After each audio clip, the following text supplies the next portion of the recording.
We grow up believing that our mothers are supposed to be everything: protectors, nurturers, comforters, the constant heartbeat of our world.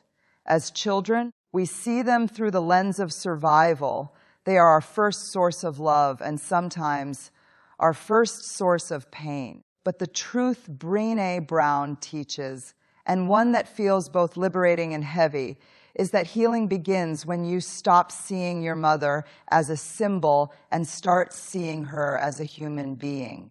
Your mother carried her own history long before you existed.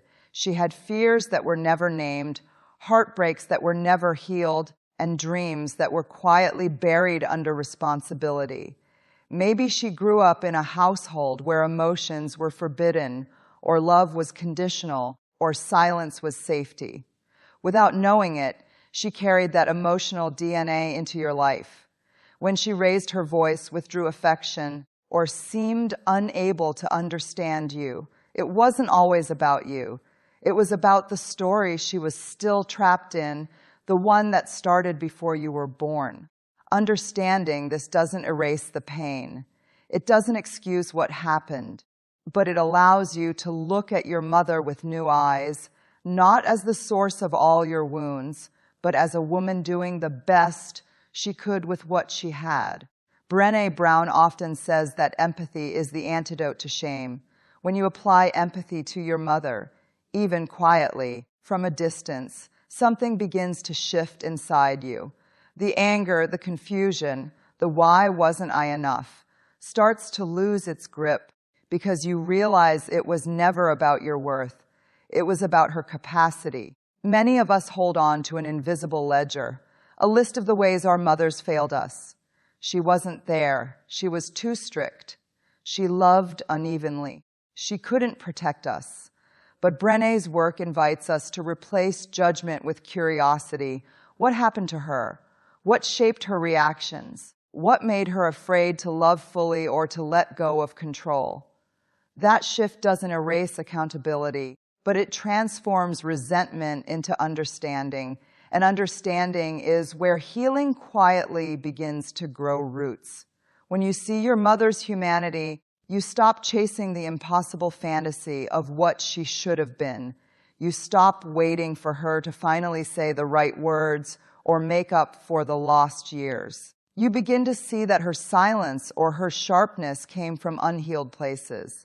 You might even recognize her in yourself, the same tone, the same fear, the same instinct to protect or to withdraw. That's the uncomfortable mirror Brené Brown often talks about. When we look at the people who hurt us, we sometimes find echoes of ourselves. Recognizing your mother's imperfection isn't betrayal. It's truth-telling. It's breaking the generational cycle of silence, the one that says, we don't talk about pain, we just endure it. When you allow yourself to name what happened without shame, without rage, without the need to make her a villain, you reclaim your voice. And that's the first step toward healing, not from her, but within yourself. From the moment you were born, you were absorbing everything your mother said and did, not just her words, but her silences, her glances, her sighs. Without realizing it, she became the blueprint for how you understood love, safety, and worth. Brené Brown often says, stories are data with a soul, and the story your mother lived became the data that shaped your emotional world. Maybe your mother taught you that strength meant never crying, that being good meant being quiet, that love had to be earned through obedience or achievement. Maybe she taught you that your needs were too much, or that your emotions made people uncomfortable. These lessons weren't always spoken aloud. They were modeled, repeated, and absorbed until they became invisible truths. And the hardest part, most of them weren't even hers. She inherited them from her own mother, who inherited them from hers like emotional heirlooms passed through generations. Some of those beliefs might have served you well for a time. They helped you survive, navigate, achieve. They made you resilient. But others may have quietly become cages, teaching you to distrust vulnerability, to fear rejection, to overgive in relationships, to confuse love with self-sacrifice. Brené Brown calls this the armor we wear to protect ourselves from pain. It's the perfectionism, the people-pleasing, the constant proving. We tell ourselves, if I just get it right, maybe I'll be enough. But the truth is, armor keeps pain out, and it also keeps love out. Understanding this key means recognizing that your mother didn't just raise you, she programmed you. And part of healing is learning to update that code. You start by identifying which beliefs you want to keep and which ones no longer serve you. Maybe she taught you kindness, persistence, or loyalty. Those are gifts worth keeping. But maybe she also taught you to hide your feelings, to avoid conflict, to put everyone else first. Those are the inherited wounds you're allowed to lay down. Brené reminds us that awareness is not blame. It's ownership. The moment you say, I learned this from her, but I don't have to live this way anymore, you begin to separate your story from hers. You reclaim your agency. You stop reacting from old programming and start responding from consciousness. That's the quiet rebellion of healing. You choose differently. You might find it unsettling at first, to question what your mother taught you, to admit that not everything she passed on was good for you. But this isn't betrayal, it's evolution. You're not dishonoring her by breaking the patterns. You're honoring both of you by refusing to let pain be only legacy. You're rewriting the script so the next generation doesn't have to start where you began. And maybe one day, when you catch yourself teaching someone else, a friend, a child, even yourself, you'll notice you're doing it with more gentleness, more honesty, more freedom. That's when you'll know this key has opened something deeper. The old beliefs no longer own you. You've started to write your own. Every family has a language of emotion, not the words, but the ways feelings are shown, hidden, or ignored. Before you could even speak, you were learning how your mother handled fear, anger, sadness, and shame. You watched her tone, her body language, her silences. You learned whether emotions were safe or dangerous, welcome or inconvenient. Brené Brown calls this the emotional blueprint, the unspoken lessons that shape how we show up in the world. If your mother numbed her feelings through business, caretaking, or perfectionism, you probably learned to do the same. If she lashed out when overwhelmed, you might have learned to tiptoe around conflict or to mirror that same intensity when you felt hurt. Maybe she smiled when she was breaking inside, and you learned to wear that same brave mask. These patterns aren't random. They're inherited strategies for survival. Your mother didn't invent them. She learned them too. In Brené's research, she often talks about armor, the behaviors we use to protect our hearts. Emotional coping styles are just another kind of armor. For some, it's control, believing if you can manage everything, nothing will fall apart.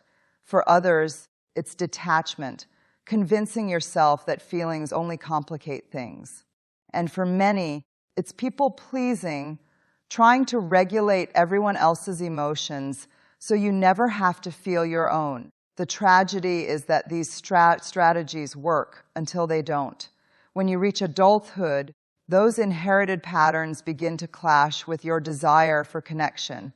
You want closeness, but you've been trained to avoid vulnerability. You want love, but you fear being seen too deeply. You crave peace, but you keep recreating chaos because it feels familiar. That's the invisible inheritance your mother left you. Not out of malice, but out of habit. She handed you the tools she had, even if they were blunt or broken. Understanding this doesn't mean blaming her. It means noticing where you're still carrying her coping patterns inside you, and choosing whether you still need them. Healing begins when you start to ask gentle questions. Why do I shut down when I'm hurt? Why do I over-explain to avoid conflict? Why do I feel guilty for resting? Every answer points to an emotional rule you once learned to stay safe. But safety isn't the same as freedom. Brené Brown reminds us that emotional courage, the willingness to feel deeply and stay open, is the foundation of real connection. So, when you notice yourself slipping into old coping patterns, pause. Instead of shaming yourself, thank them for how they protected you. Then, slowly, let them go. You no longer need to be the version of yourself who had to hide, please, or control to feel loved.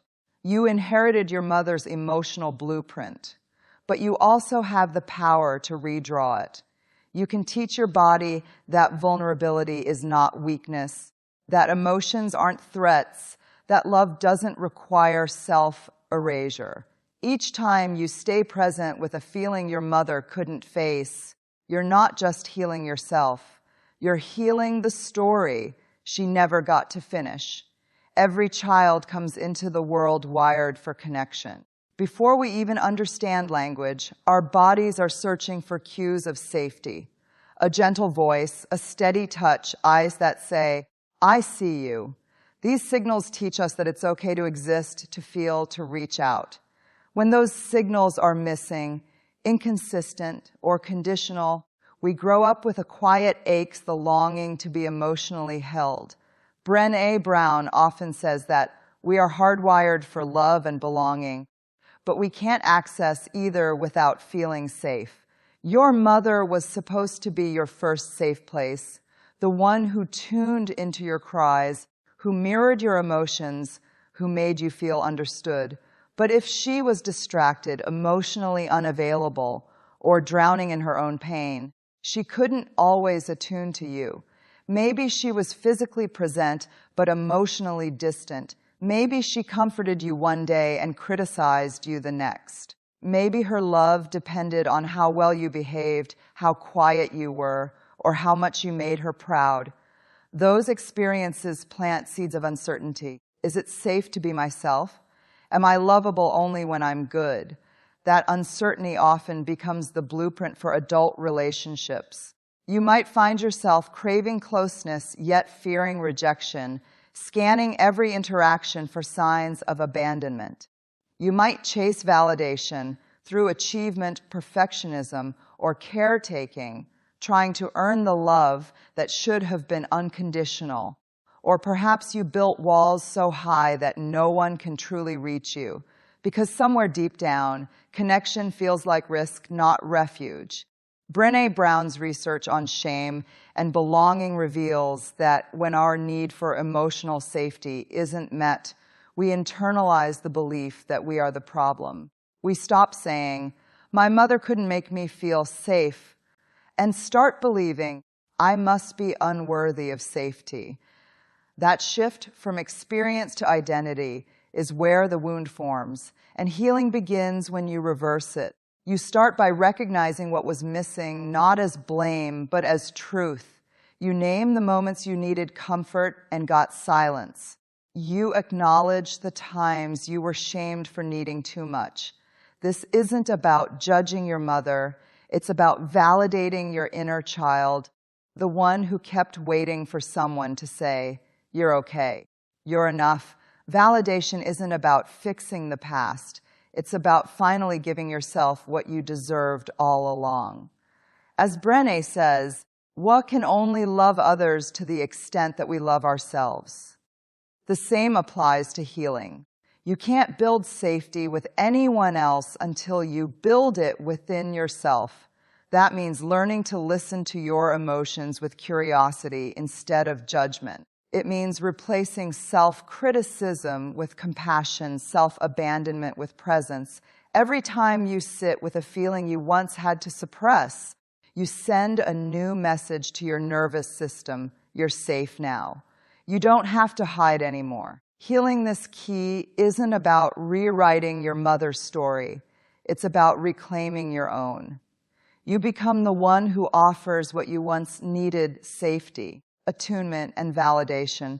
And when that begins, even quietly, The wound that started in childhood starts to lose its power, not because someone fixed it for you, but because you finally stopped believing it was your fault. Forgiveness is one of the most misunderstood words in the language of healing. We're taught to think of it as an act of release towards someone else, an absolution, a moral duty, a turning of the other cheek. But Brené Brown's work invites a deeper truth. Real forgiveness begins within. It's not about excusing your mother's actions or pretending they didn't hurt. It's about freeing yourself from the emotional weight of carrying her mistakes inside your heart.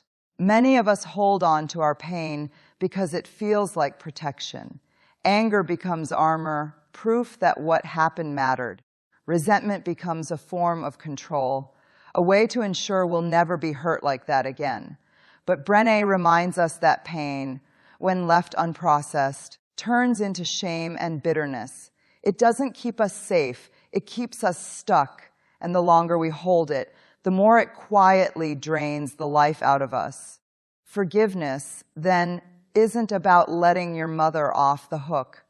It's about unhooking yourself from the story that keeps you small. Your mother's actions, words, or absences may have carved deep wounds. Maybe she didn't know how to love you the way you needed. Maybe she never said the words you longed to hear. Maybe she caused harm she never acknowledged. You don't have to pretend any of it was okay, but you do get to stop carrying it like it's your burden to fix. Forgiveness in Brené's lens is a boundary, not a bridge.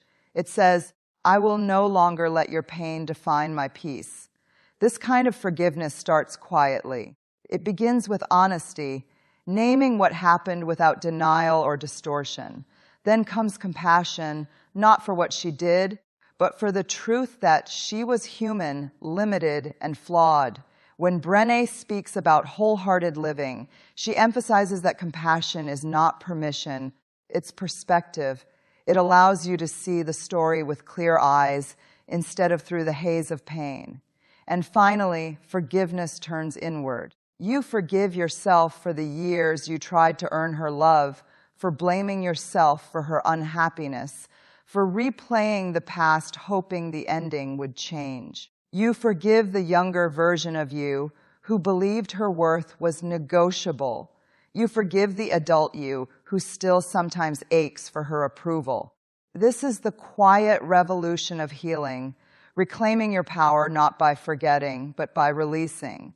Forgiveness doesn't always mean reconciliation. You can forgive and still set boundaries. You can forgive and still go no contact. You can forgive and still grieve what never was. The goal isn't to rebuild a relationship that harmed you. It's to rebuild the relationship you have with yourself. Brené Brown says, let go of who you think you're supposed to be, embrace who you are. Forgiveness is that letting go. It's unclenching the fist you've held for so long, the one gripping guilt, anger, and unmet expectations. When you open that hand, you make space for something new, peace.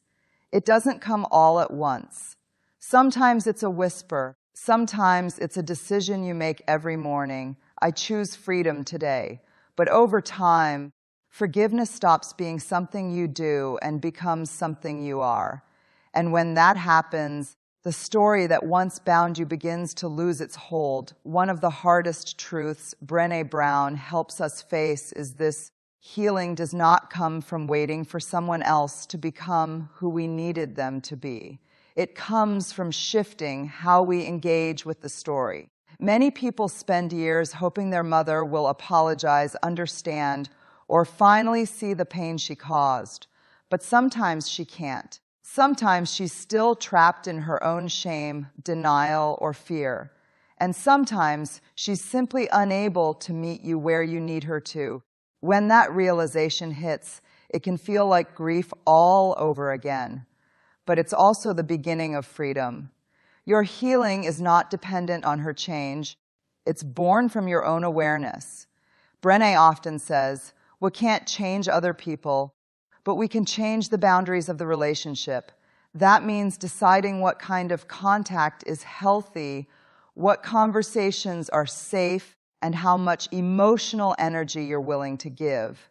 It means accepting that you may never get the version of her you wanted. And that's okay. You can love her even from a distance without betraying yourself. When you shift the focus from fixing her to understanding yourself, the dynamic begins to lose its power. You start noticing the triggers, the tone in her voice that makes you shrink, the guilt that rises when you say no, the ache of wanting her approval. Instead of reacting automatically, you pause, you breathe, you choose. That pause is where healing happens. It's where you stop being the child who needed her to change and become the adult who can hold space for both love and pain at once. This kind of emotional maturity is what Brené calls rising strong. It's the courage to sit with discomfort, to tell the truth about what hurts, and to create boundaries that honor your worth. Boundaries are not walls, they are clarity. They say, this is what's okay for me, and this is what isn't. When you set them, you stop living reactively and start living intentionally. You stop trying to win her love and start choosing your own peace. Healing the relationship with your mother doesn't always mean reconciliation. Sometimes it means redefinition. Maybe you redefine what closeness looks like. Maybe you release the fantasy of a perfect mother and accept the real, imperfect woman she is. Maybe you stop seeking her validation and start validating yourself. That shift doesn't happen overnight, but each time you choose self-respect over old emotional patterns, you're rewiring the story. There will still be moments of longing, those flashes of "I wish she understood me." That's human. But instead of turning that longing into self-blame, you can meet it with compassion. You can remind yourself she couldn't give what she didn't have, but I can give it to myself now. That's the quiet strength Brené's work leads us toward, radical self-trust. When you stop waiting for her to heal you, you stop being powerless. You begin to see that your worth was never in her recognition. It was always in your own awareness. Healing, then, isn't about rewriting her story. It's about reclaiming yours. You become the author, not the character trapped in her narrative.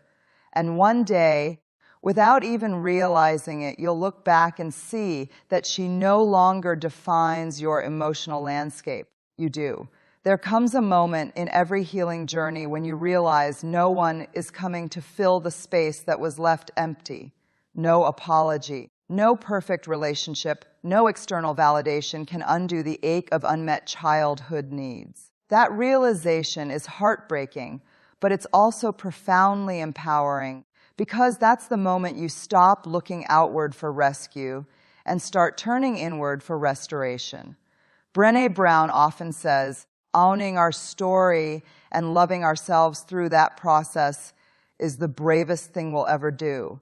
Becoming the mother to yourself is that bravery in action. Being your own mother doesn't mean pretending you never needed one.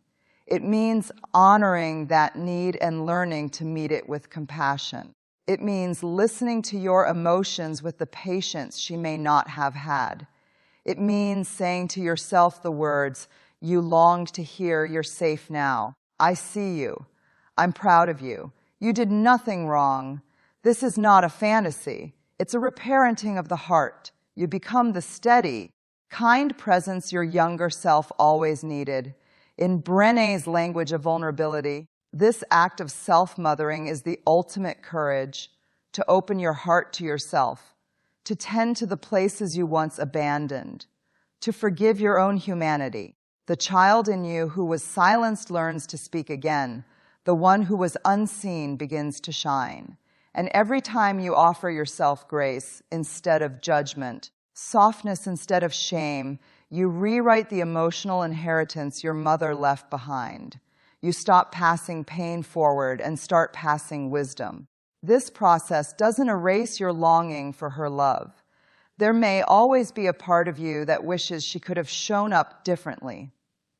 But now, that longing no longer defines you. It becomes a quiet reminder of what you're capable of giving yourself. You learn that healing isn't about having a perfect mother. It's about becoming the nurturing, safe, loving presence you once sought in her. You begin to live differently. You stop rushing to earn love and instead rest in your own enoughness. You stop hiding your feelings because now you know they deserve space. You stop repeating her patterns, not out of rebellion, but out of compassion for her, for you, and for those who come after. You start to see your mother not as the villain or the saint, but as a woman who did her best and sometimes fell short. And in that truth, you find peace.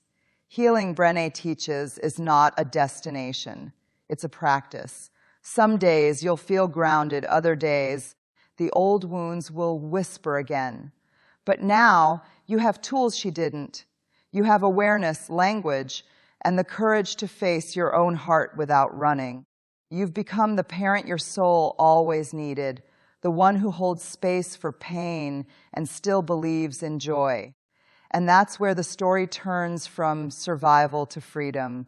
You will never heal by trying to change your mother, but you will heal when you begin to love yourself the way she couldn't. That's the quiet revolution of breaking generational patterns, not by fighting the past, but by nurturing the present. So when you stand in front of the mirror, tired from all the inner work, remember this truth Brené Brown lives by.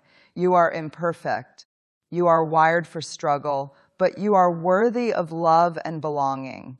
That's not just a quote. It's a homecoming.